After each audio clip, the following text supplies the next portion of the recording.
In the 1st century, Pompeii was the sin city of the Roman Empire. Here, Rome's elite reveled in sex and sadism. Meanwhile, the earliest followers of Jesus were preaching repentance to the Romans and predicting the end of days.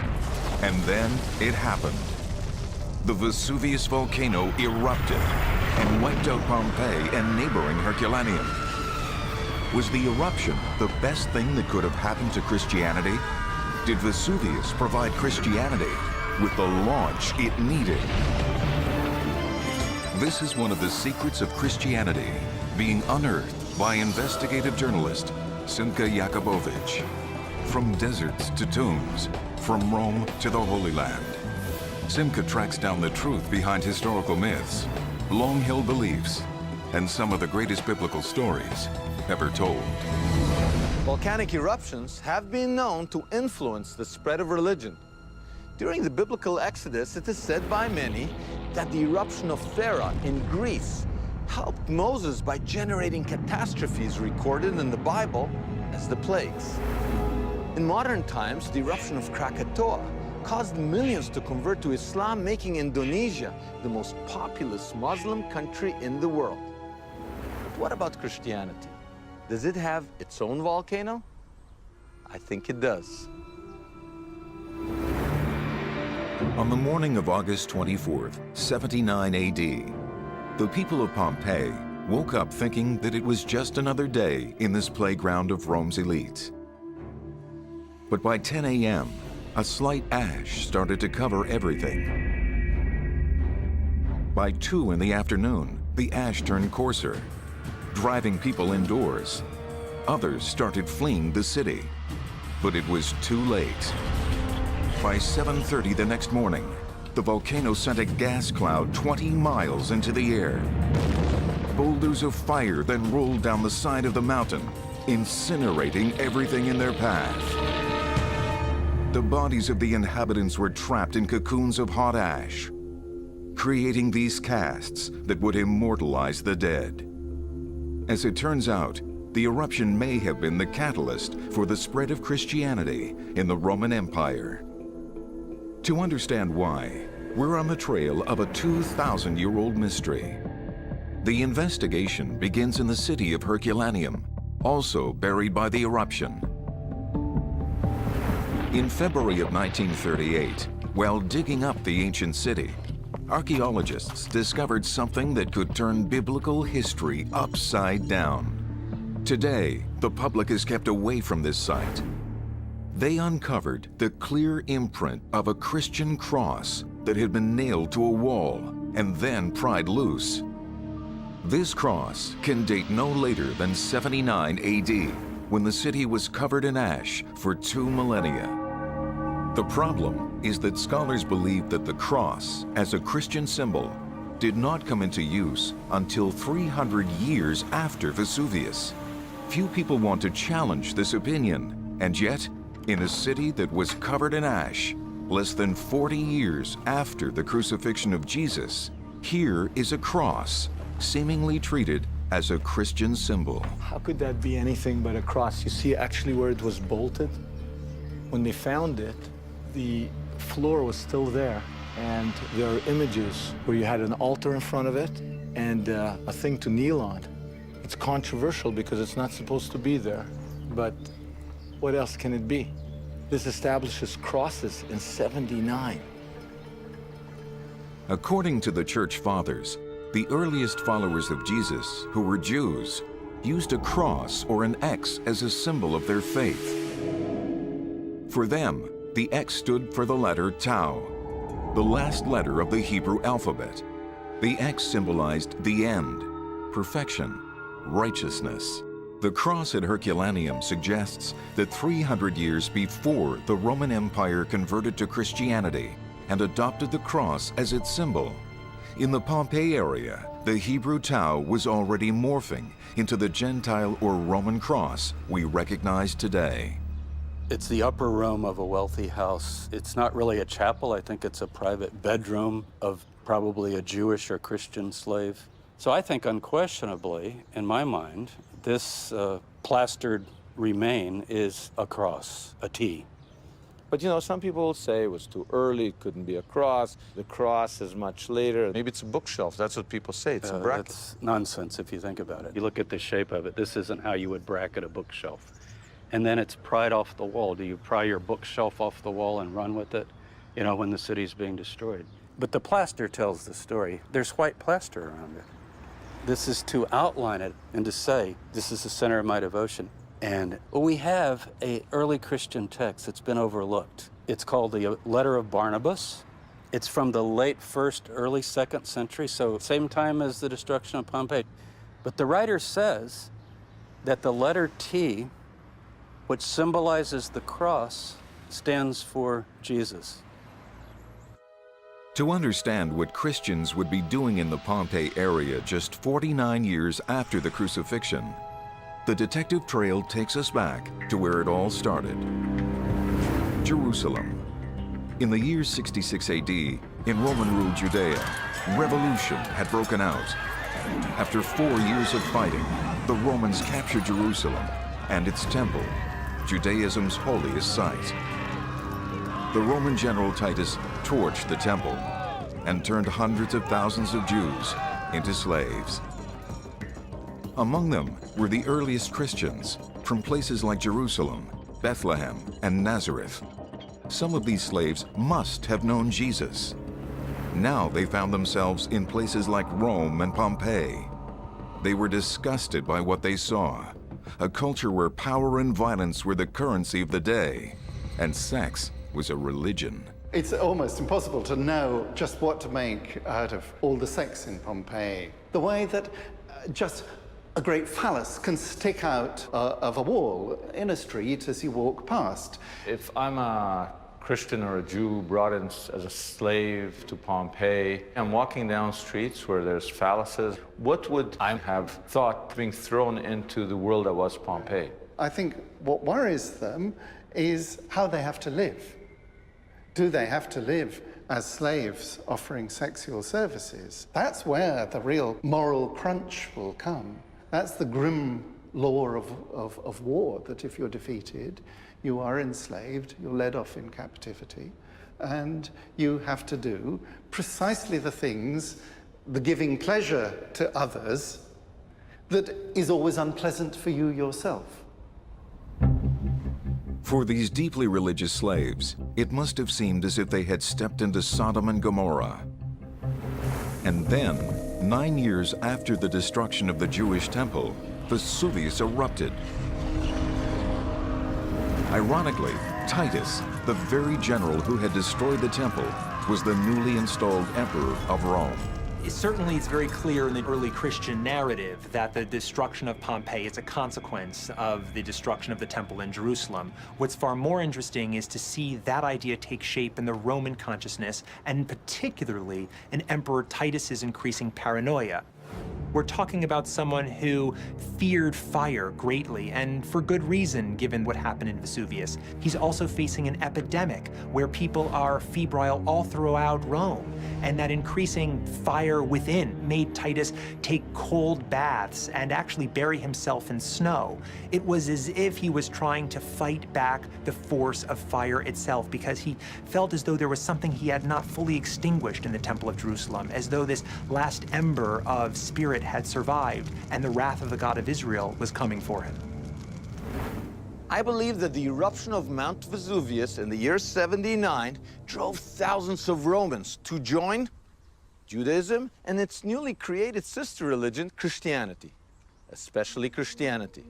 So I believe that while Paul gets all the credit, it's really Vesuvius that launched Christianity into a world religion. To test my thesis, I've set up a roadmap. I have to find evidence right here that there were Jews in Pompeii prior to the eruption. Why Jews? Let's remember, at the beginning of the movement, they were all Jews, including Jesus and all his disciples.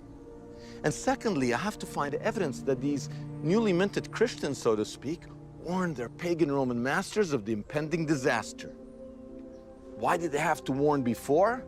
Well, because otherwise, the Romans wouldn't have seen the eruption of Vesuvius as divine punishment. So let's test the theory and follow the trail of evidence. We begin with the New Testament, The book of Acts describes the missionary journeys of the Apostle Paul. There, it states that he made a point of preaching in busy harbor towns where new ideas would quickly spread. He actually describes coming here to Pozzuoli, the harbor of Pompeii. Scholars believe this journey happened around 60 AD, 6 years prior to the Jewish revolt against Rome, and 19 years before the eruption of Vesuvius. During the beginning of the 1st century, all the traffic that came from all over the Mediterranean came here through Pozzuoli. So in the book of Acts, when Paul lands... He's landing right here. Yeah. I mean, it's no accident that he's landing here when he's going to Rome. Right. This is the way people would have traveled. The coast between the Bay of Naples and Rome was too treacherous, and so people would sail here into Pozzuoli and then travel across land to get to Rome. It says that when Paul landed right over here, he was met by brothers. That means fellow Jews who are followers of Jesus, who had converted to this movement. Definitely Jews coming from the Holy Lands to Italy on their way to Rome would be passing through. That's amazing because that's Christians. Right, the religion is already spreading pretty quickly. Before Paul even gets here. Yeah, this is probably the Ellis Island of the ancient world. Seeking their fortunes in the capital of the empire, Jews like Paul were heading to Rome in droves. When Paul landed here in the year 60, he was put under house arrest for causing a disturbance. 2 years later, he was released, and 2 years after that, he was beheaded. Paul was probably swept up in the mass persecutions of Christians that followed the Great Fire of Rome in 64 AD. The archaeological evidence of the fire is here. The Circus Maximus, a massive racetrack that could seat over 250,000 spectators. One night in the year 64, the stables caught fire, and the city of Rome burned. The response to the fire tells us there were already a lot of Christians in Rome prior to the Vesuvius eruption. So this is a fire that destroyed 3/4 of the city. This is where Nero, according to legend, was fiddling while Rome was burning. Yes. What does Nero do afterwards? Well, he blames the Christians for the fire. Now, the thing is, for Nero to blame the Christians in 64, there's got to be enough of them to make that accusation credible, right? That's what's amazing. I mean, here we are only in 64. In 64. 30 years after the crucifixion. And here we have him being able to say, this is a group that's substantial enough, you all know who they are, and you all know that they're troublemakers, they're doing illegal things, and they're the ones who are responsible for this. These early Christians, like Paul, who were blamed for the fire of Rome, were beheaded, fed to lions, and crucified for pagan Roman entertainment. 2 years after the persecution of the Christians of Rome, the Jews of Judea rose in revolution. 4 years after that, they were defeated. In the year 70 AD, tens of thousands of Jewish slaves were brought to the Italian peninsula. Many of them were early Christians. New evidence suggests that with the help of a volcano, they were about to take over the Roman Empire. Most historians say that the Apostle Paul launched Christianity in the Roman Empire. But think about it. How could one man convert the most powerful empire the world had ever seen? No matter how effective Paul was at spreading the message of the Gospels, think how much more effective an act of God would be. I think that the eruption of the volcano Vesuvius in 79 AD gave Christianity a huge push. A push that history has forgotten. And the Romans would have perceived that volcanic eruption as an act of an angry God. To be precise, the God of Israel. Payback for Rome's destruction of the temple in Jerusalem just 9 years earlier. At that time, the Romans torched the Temple of Jerusalem and took tens of thousands of Jews to Rome as slaves. Many of these Jews were early Christians.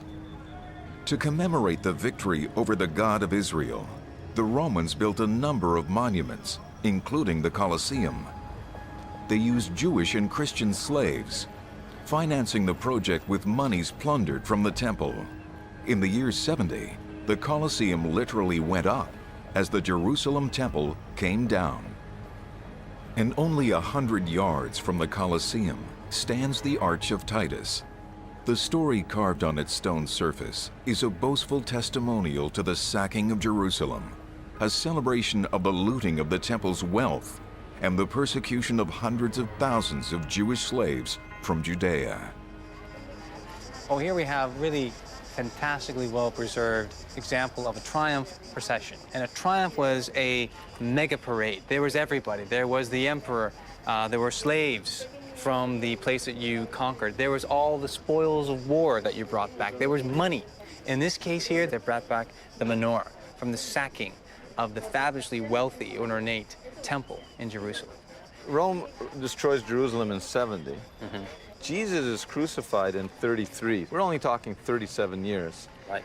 Am I right? Some of the people following this procession in chains may have actually heard Jesus preach. Yes, it's absolutely within the realm of possibility. They definitely could have witnessed, seen, heard Jesus, and then ended up, as fate would have brought them as a slave to Rome.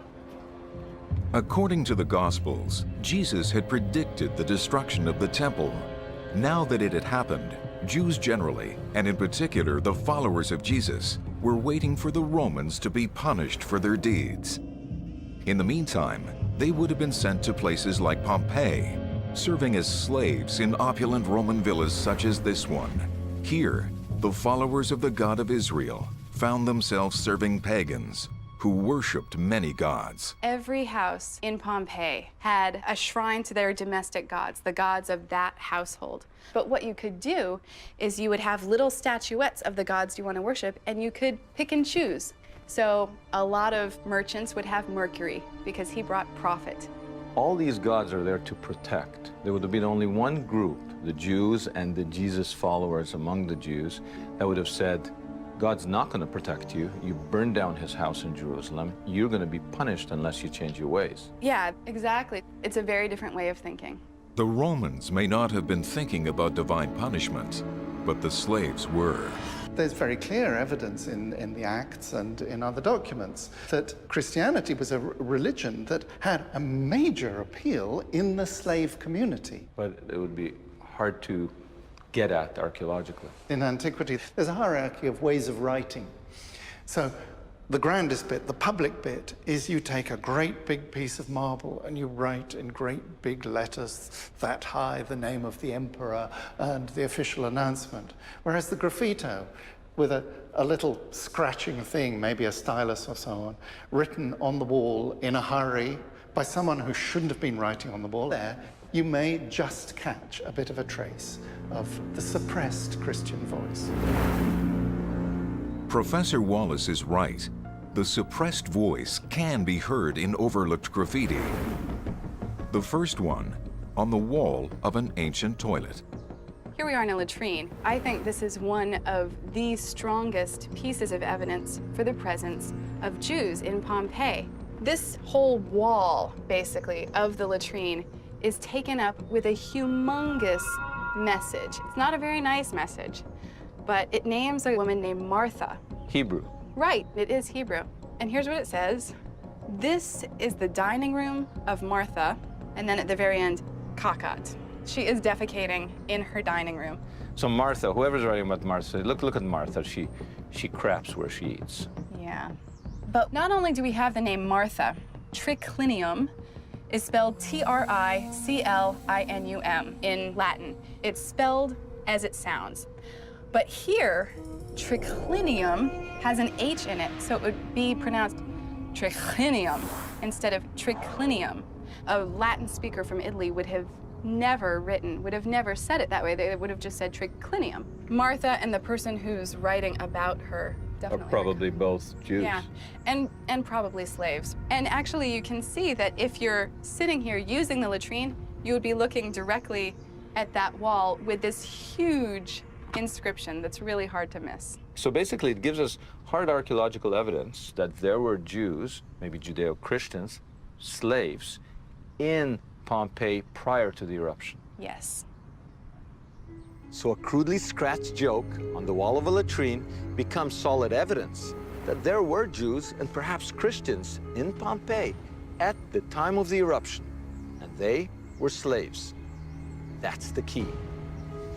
These slaves may well have been the key players in Rome's conversion to Christianity.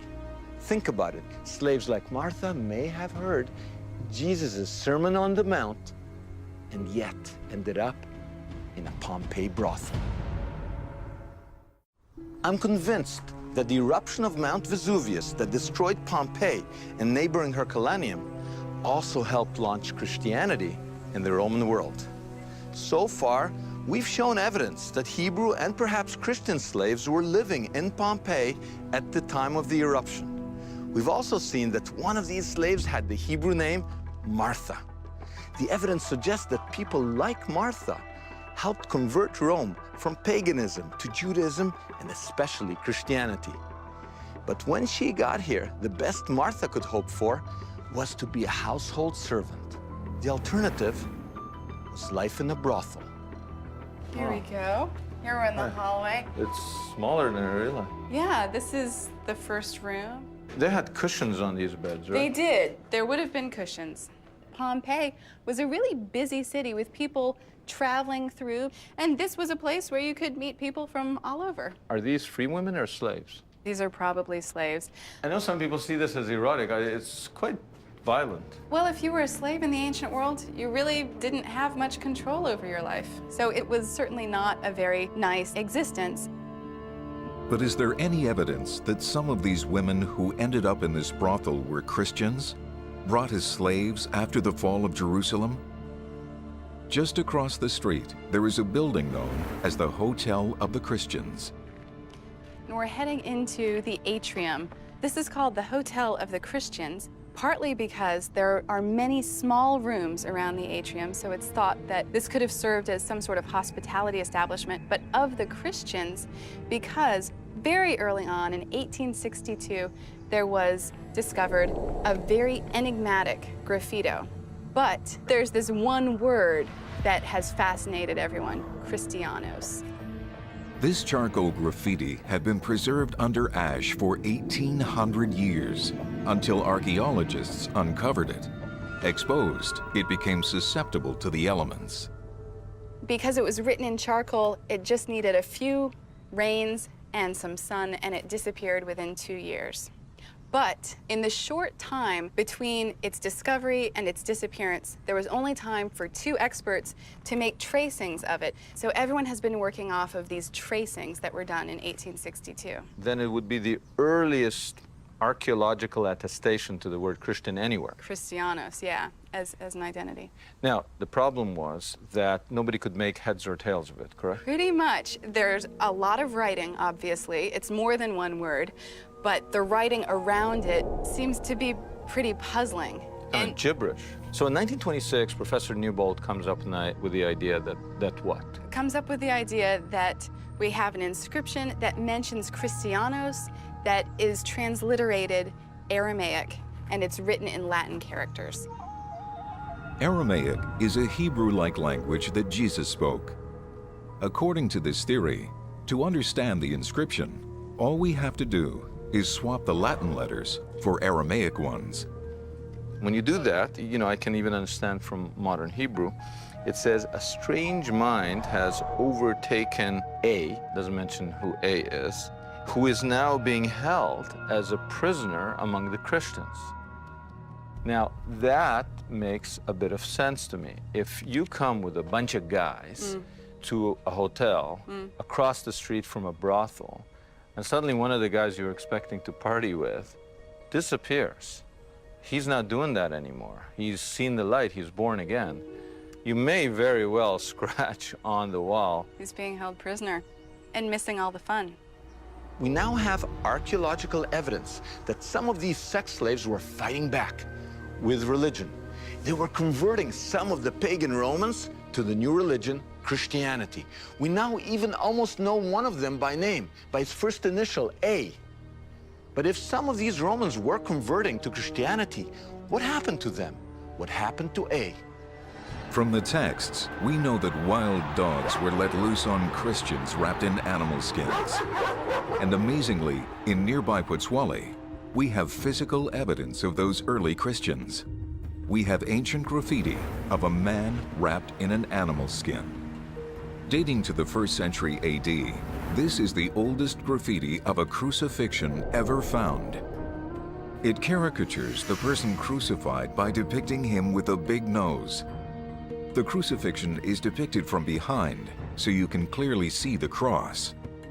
It was photographed in 1926, but today, as with so many other graffiti finds, nobody seems to know where it actually is. Following the original archaeological report, which states that the crucifixion was scratched on an ancient tavern wall, Simca and Rebecca set out to find it. It's like one of the earliest crucifixion thing. I thought we could just drive up to it. No, I mean, all the authorities I've been talking to, they know nothing about this thing. So I would suggest, let's try over here. Okay. Let's try. Hanno trovato qui, in questa zona, una serie di taberne. Che arriva vicino alla posta. Ok. Oh, Pergolizzi is there. Grazie, Grazie. grazie. Mille grazie. Bene. Ancient, antiqua. Romana antica. Reperto archeologico. Ok. Probabile segreto, c'è anche la tabella là segreto. Ok, perfetto. Qua subito a destra. After a few wrong turns, the investigators think they finally found the network of ancient taverns. These are definitely Roman ruins Oh, look, because you this see is plaster. so huge. Yeah, there are probably taverns all over the place. So you're under some building and you've got Yep. a Roman basement. Yeah, what would be interesting is to, if we could go in, walk through that little hallway there and see if that's in fact just one room back there or if it's connected to other space. Right, it looks pretty... Wait. Hey. Nothing like trying the door. I think we're getting in. Here, follow me. You know, a flashlight is the archaeologist's best friend. Ah, great, here we I just are. happen to have one. It's not open to the public. No, and the rooms just keep going and going. Just keeps going, yeah. Oh my gosh, there's ancient plaster right there. This wall with white, this looks like an ancient A because in ancient graffiti, instead of having a horizontal bar, it's usually diagonal like this. A treasure trove of ancient graffiti, but no sketch of a crucifixion. Simca and Rebecca persevere. After hours of hunting, they find the exact spot where the crucifixion graffiti was originally discovered. But whatever is not etched in stone is disappearing fast. This is why it's hard to find graffiti, is because plaster is so friable, it easily comes off of walls. And we're incredibly lucky when someone takes a photo and publishes it, because that is probably all we're gonna have 50 years later. Luckily, the photograph survives. Evidence that prior to the eruption of Vesuvius, hundreds, perhaps thousands of Romans, people like A, paid with their lives for their Christian faith. And yet, pagan Rome was not succeeding in wiping out the new religion. In fact, there's archaeological evidence that worshippers of the God of Israel were warning their Roman masters that they were marked for utter destruction. When it comes to ancient artifacts, people like big things. Villas, pillars, temples. They ignore little things, like graffiti. But as we've seen, graffiti can tell you a lot. In Pompeii, graffiti tells us that there were Jews and Christians right here before the eruption. Not only that, graffiti shows us that some of these Christians were converting their Roman masters to their newfound religion. In fact, these new converts were paying a heavy price for what they now believed. We saw the earliest image of a crucifixion found anywhere.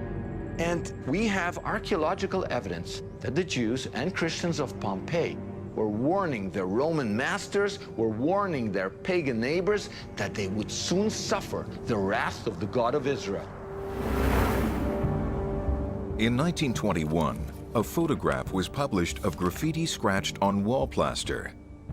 Attached to the published photograph were directions to a specific Pompeii address, House 14. Should be here. You see how the plaster is gone. Yeah. But luckily, we have a really good photo. We have two words, one in Greek, one seemingly in Latin, and then two stars. What do you make of this? Well, start with the middle word. So that's an attempt in Latin letters to represent the word kerem, which is one of the most chilling words in the Hebrew language. That's the word used in the Bible when God utterly blots out a place. Sodom and Gomorrah were made Karam. And then you've got the poinium, which is not a Latin word, but it's a Latinized word. I think it has to be from the Greek poine, which means to smite. So smite, utterly destroy, and then the 2 stars. They're 5-pointed, they're the Solomon stars. We see them on magic bowls. What it shows us is that people in this culture, particularly Jews and Christians, were warning their friends and neighbors and saying, just wait. You think you're in the lap of luxury, you think everything's fine, everything's peaceful, just wait, because God has something to say. In an effort to identify the context in which the harem graffiti was found, Simca and Professor Tabor go to an on-site storage facility. This is the office. Come. They want to identify the house where the graffiti was found. Suddenly, to their surprise, a worker brings out the original harem inscription. Grazie. The plaster was taken off a wall some 50 years ago, and until now, everyone's only had the photograph. Finally, here is the original. They said it doesn't exist anymore. Never thought I would see it. So here's harem, it couldn't be any clearer. And there's ponium, it's so clear. And there are the 2 Solomonic stars. What's the significance of finding it in Pompeii? I knew it was in a house, but whose house? And what else do we know about this person? And that's the most important thing with archaeology, is to interpret the graffiti, but also where was it found? Context. Yeah, the context, so that it tells more of a story than just the words. Just then, Francesco, one of the workers who was around during the discovery of this graffiti, comes out. If you can explain where this was found. Se ci può spiegare dove è stato trovato? È stato trovato nella casa del Pago Procolo, che si trova lungo la via dell'Abbondanza. This is not what had been published. House 14 is wrong. The house of Paco Procolo was found with a painting of the owner and his wife on the wall. Simca can see that Francesco sent him to the right place. It's clear where the plaster came from, right in the doorway. It seems that the Stars of Solomon are a kind of amulet designed to protect the family from the harem or destruction that they felt was coming. People put all their pagan stuff right in the doorways to kind of protect the house. It makes sense that a Christian, a Jew who rejected paganism would put his inscriptions also in the vestibule.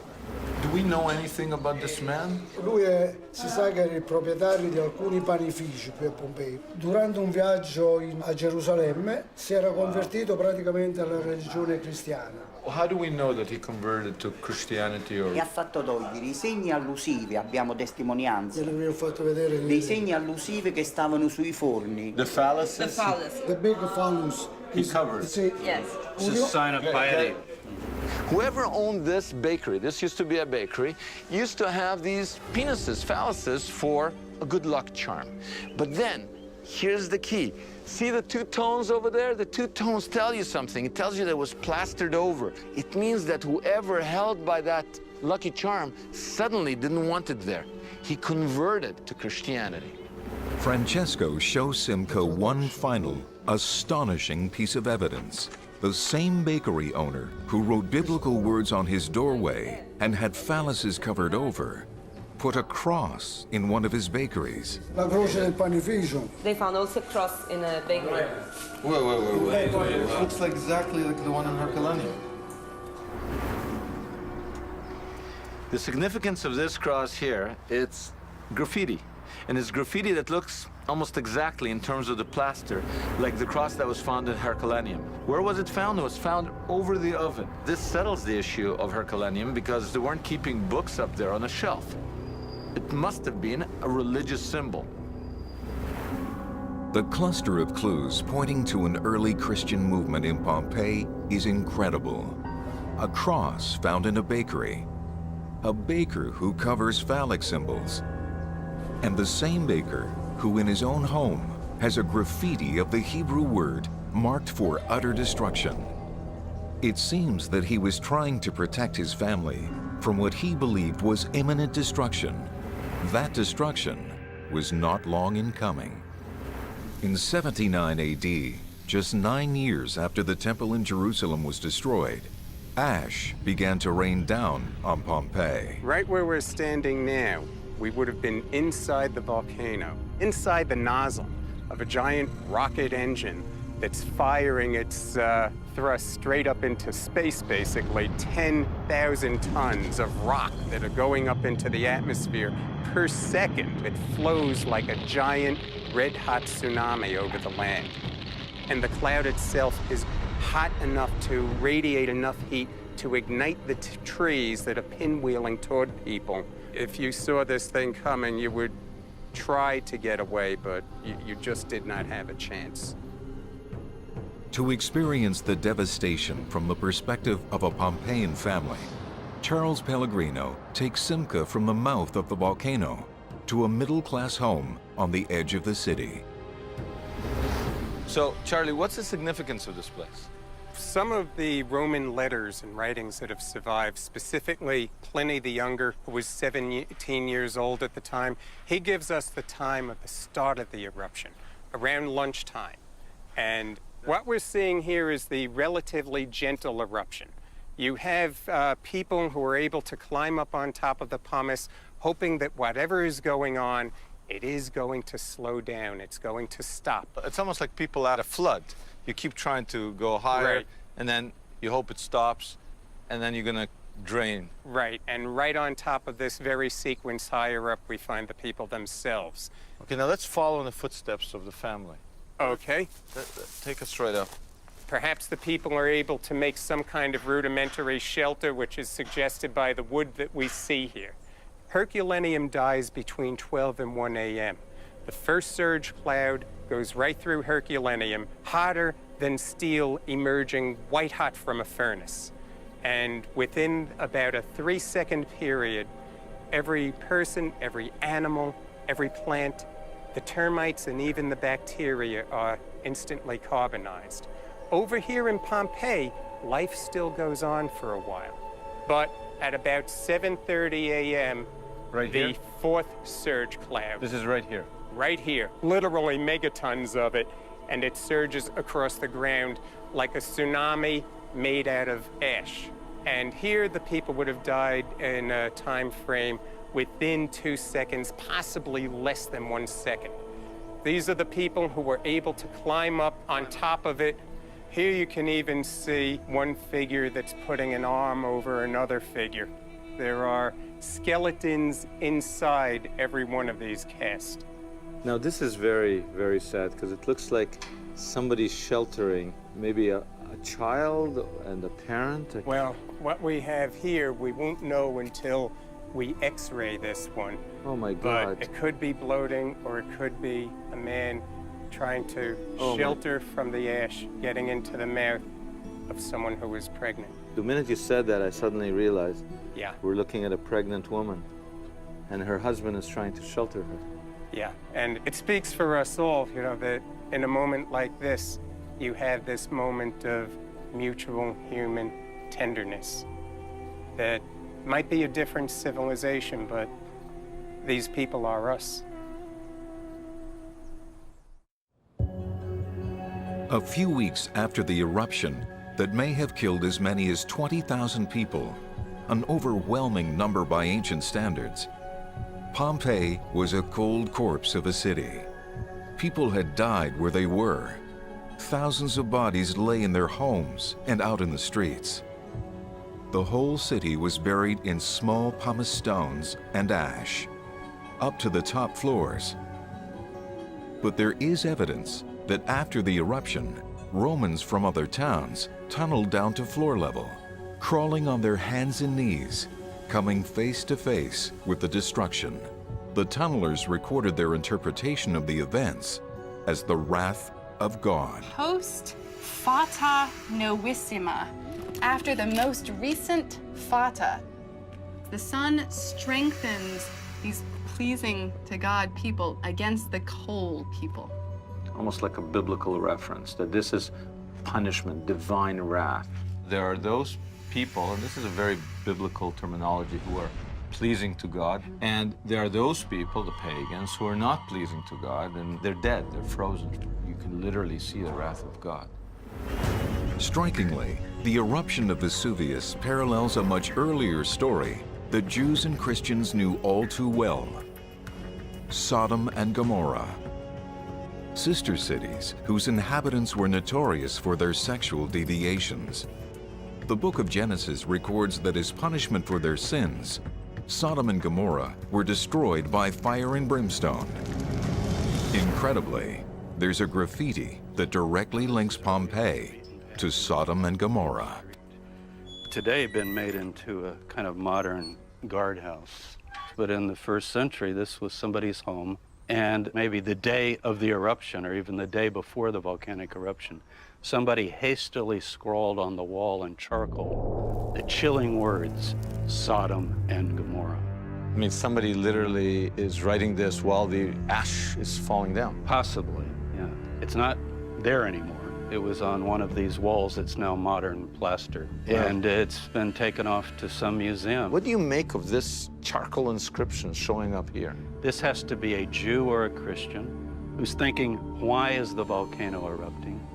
Because this is Sodom and Gomorrah, and God is punishing this place. It's amazing. Aren't we imposing our view how they would have interpreted it? What do we have that says, you know what, now we know that Christians and Romans interpreted the eruption of the Vesuvius as the divine wrath of God?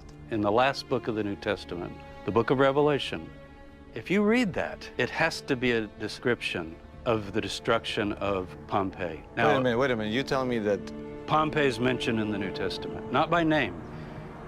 What the text says is Babylon is going to fall. Babylon means Rome. So it's everything from the city of Rome, the culture of Rome. But the date of that text is from the time of the Emperor Titus, and it's around the year 79 this text is written. And it talks about the city will be destroyed in 1 hour.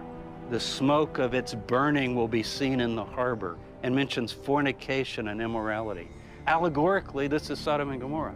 what you're suggesting is that hiding in plain sight in the New Testament itself, the interpretation was that this is divine retribution. They saw the burning of Pompeii as the beginning of the end. As Rome is headed down, how do we know? Because God burned it in a single day, like Sodom and Gomorrah. And that's what happened, right where we're standing.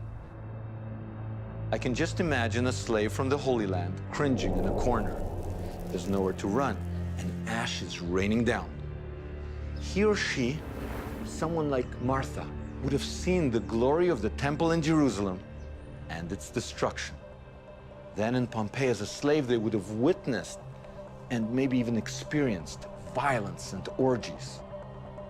Now, as Vesuvian ash was coming down, I can imagine Martha dipping into it and writing the epitaph of Pompeii, Sodom and Gomorrah. Less than 2 years after the eruption, the Emperor Titus died. A few Romans converted to Judaism, but a more sizable group converted to the new, more accessible Jewish sect already being called Christianity. It was this group that laid the foundation for the whole empire to become Christian less than 250 years after the eruption, and for Christianity to become, to this day, the most populous religion in the world. And all this was accomplished with a little help from a volcano called Vesuvius.